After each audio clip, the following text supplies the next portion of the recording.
नए कर्ज प्रोग्राम के लिए पाकिस्तान और IMF के दरमियान मुज़ाकरात जारी। आइंदा माली साल के बजट पर बातचीत। गवर्नर खैबर पख्तूनख्वा और वज़ीर आला के दरमियान लफ्जी गोलाबारी। पता है कि अली अमीन जैसे लोगों से कैसे निपटा जाता है। फैसल करीम कुंडी का जवाबी वार। अली अमीन गंडापुर ने फैसल करीम कुंडी को गवर्नर हाउस से निकालने की धमकी दी थी। मुज़ाकरात उनसे होंगे जिनके पास पावर है। तर्जुमान PTI रऊफ हसन का प्रोग्राम खबर से खबर विद नादिया मिर्जा में दो टोक मौक़िफ़। मुज़ाकरात अवामी मसाइल के लिए होंगे, किसी की रिहाई के लिए नहीं। लीगी रहनुमा खुर्रम दस्तगीर ने पोजीशन वाज़ेह कर दी।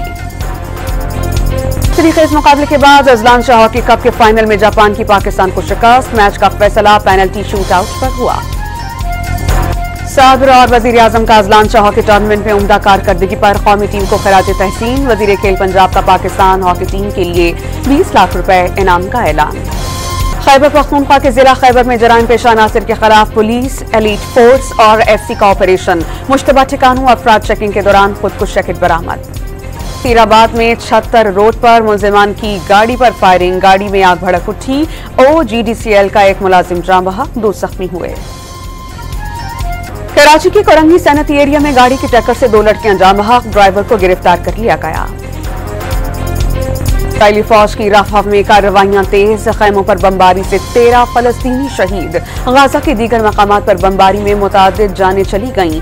218 रोज में 34,971 फलस्तीनी शहीद। अशफा अस्पताल में इज्तिमाई कब्रों से मजीद 80 लाशें बरामद।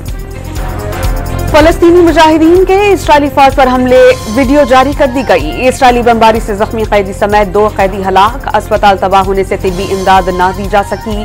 हमास का मौक़िफ़। और इंग्लैंड विमेन क्रिकेट टीम ने पहले T20 में पाकिस्तानी विमेन को 53 रन से शिकस्त दे दी। 164 हदफ के ताक़ुब में पाकिस्तान विमेन 110 रन पर ढेर।